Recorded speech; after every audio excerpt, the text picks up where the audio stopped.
Today we're going to be replacing the hard disk drive in my MacBook Pro with a solid state drive. So even if you don't have my exact model, which is the 17-inch 2011 version, if you have any other MacBook Pro, say the 13-inch, the 15-inch, a 2012 model, or even an older model, the steps are largely the same. So you can use this tutorial even if you don't have the exact same Mac. And even if you're just replacing a hard disk drive with another hard disk drive, you can still follow along. The only thing that's going to be different is the drive that you're putting in, but the rest of the steps are almost exactly identical.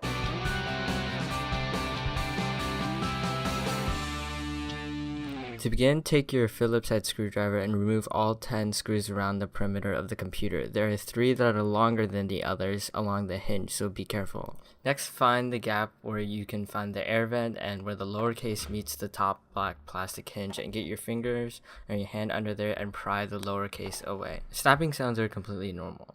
So now that we have the case open, I thought I'd show you where the location of some common components are. Here's the super drive, as Apple likes to call it, but you probably know it as the CD or DVD burner. Right underneath it is this long black bar, which is the battery as indicated by the sticker. There's also a plastic clear pull tab which you can use to remove the battery if you want to replace it. Here in the middle you can see the RAM. There are actually 2 modules stacked on top of each other. And finally here's the hard drive, which we'll be replacing today. So we want to disconnect the battery, which is the connector here that connects the battery to the motherboard. You can see there is a small gap in between the 2 black pieces. You want to pry the top piece away from the bottom piece. You can use a plastic sponge in this case, but I found using my fingernail worked just fine.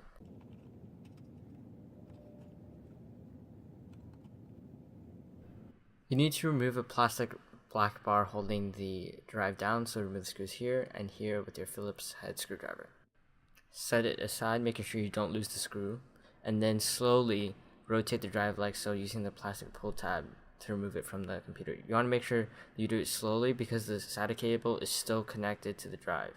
So then, in order to remove the connector, put your finger onto this ledge and then pull away from the body of the drive. You can try wiggling it from both sides, but it should come out fairly easily. Next, take your Torx T6 screwdriver and remove the 4 mounting screws on your old drive. There should be 2 on each side.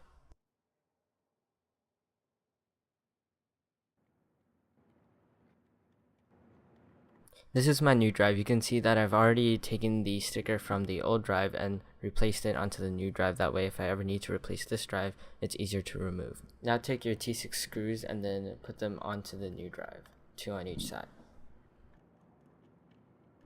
Next, connect the drive to the SATA cable in your laptop. Make sure the pins line up because the cable isn't symmetrical, and that's a really dumb way to hurt your laptop. Now press firmly once the pins are aligned, and make sure the ridge is against the edge of the drive to make sure the connector is fully seated. Reinsert the drive by aligning the mounting screws and then rotating like so.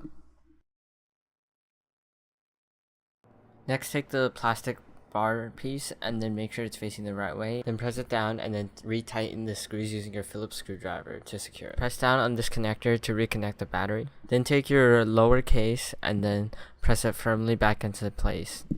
Then reinsert and retighten your screws with your Phillips head screwdriver, and keeping in mind the 3 along the top edge near the hinge that are longer than the others.